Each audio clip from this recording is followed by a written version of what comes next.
Periódicamente, Spotify está checando por actualizaciones. En este caso me ha detectado una.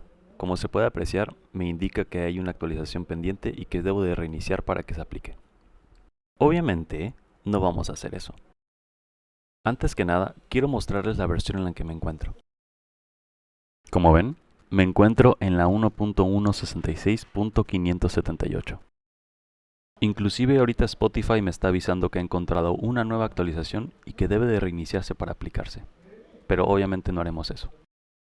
Presionamos las teclas Windows más R para que se active la ventana de comando.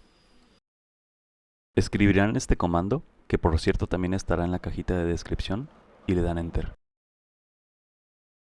Se nos abrirá una carpeta y aquí es donde tenemos que poner atención.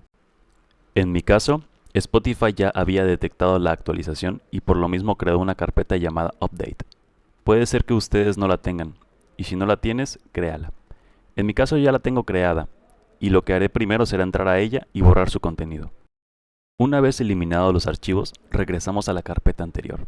Le damos clic derecho a la carpeta Update y clic en Propiedades. Se abrirá la ventanita de Propiedades y nos vamos a la pestaña de Seguridad. Luego le darán clic en el botón Editar.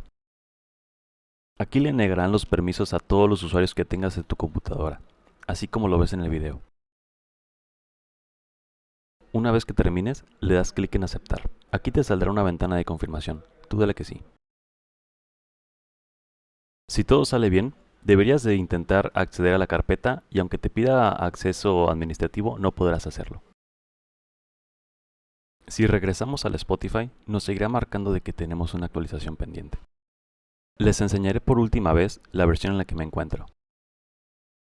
Ahora procedemos a cerrar el Spotify. Yo le voy a dar clic aquí. Una vez que haya cargado el Spotify, vamos a verificar la versión y efectivamente vemos que sigue en la misma de antes. Y listo, ya con esto Spotify no se va a poder actualizar y por ende no vamos a perder las modificaciones que le hagamos. Si tuviste algún problema, coméntalo en la sección de comentarios y trataré de ayudarte. Gracias por ver.